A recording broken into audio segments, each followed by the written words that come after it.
Spring, 1980. Mount St. Helens is one of the major peaks in the Cascade Mountains.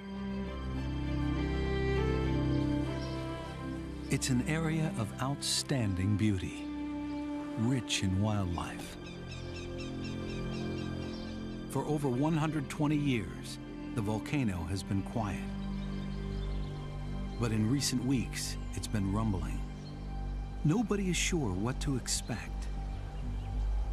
Then, on May 18, 1980, a 5.1 magnitude earthquake rocks the mountain.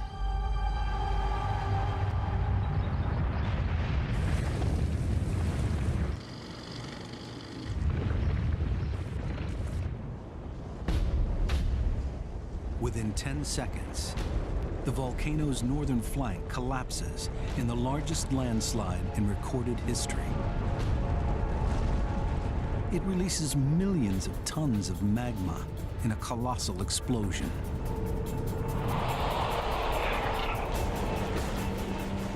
A cloud of searing gas and rock, known as a pyroclastic flow, races over the surrounding countryside.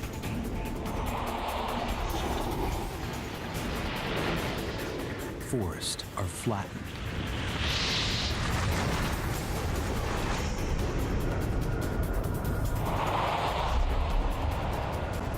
Four miles below the summit, an enormous lake is choked with debris.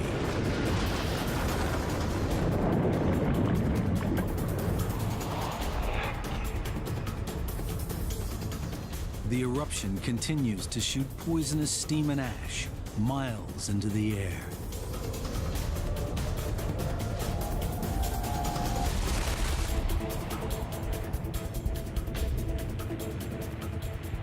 It was just, again, astounding is the best word to describe what happened in 1980 here at Mount St. Helens.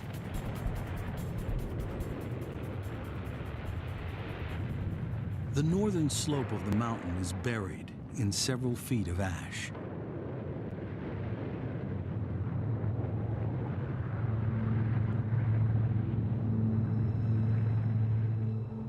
Virtually all life is extinguished.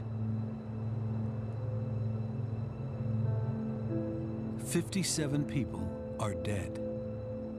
They include loggers, campers, scientists, and a reporter. Some are up to 13 miles away in areas considered safe. The plume of steam and ash rises miles into the sky for the rest of the day. The drifting ash cloud disrupts air traffic for hundreds of miles. The scale of the destruction is enormous.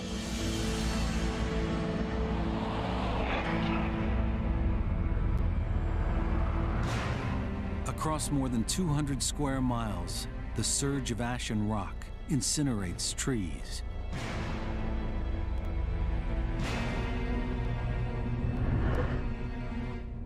Thousands of birds from more than 100 species disappear. Billions of insects are gone. Deer and elk are wiped out.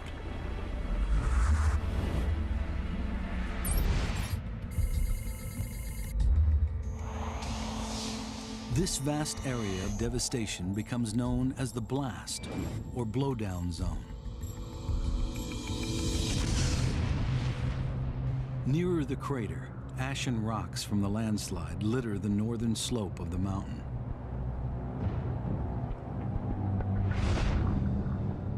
It looks like the moon. It's called the pumice plain. It's directly below the crater. 4 miles from the volcano, the enormous Spirit Lake is scarcely recognizable. The avalanche has lifted its bed more than 200 feet. The surface is smothered in dead trees, Hundreds of species of aquatic life, including insects, amphibians, and fish, are killed. It was black water, and it degassed and bubbled, and there was hot springs that were coming up. If you were to put your fingers into your wrist and wiggle them, you wouldn't even be able to see your fingertips. That's how grossly modified the water was. Mount St. Helens is now a lifeless jumble of shattered forest, rock, and ash.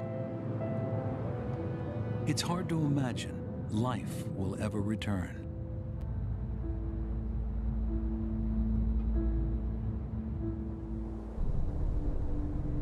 The eruption was so powerful, it altered the shape of the mountain.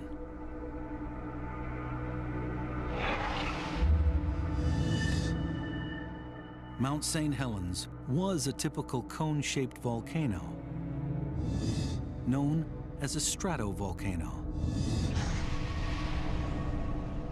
But the landslide has torn 1,300 feet off the summit, leaving a gaping crater a mile wide and 2,000 feet deep.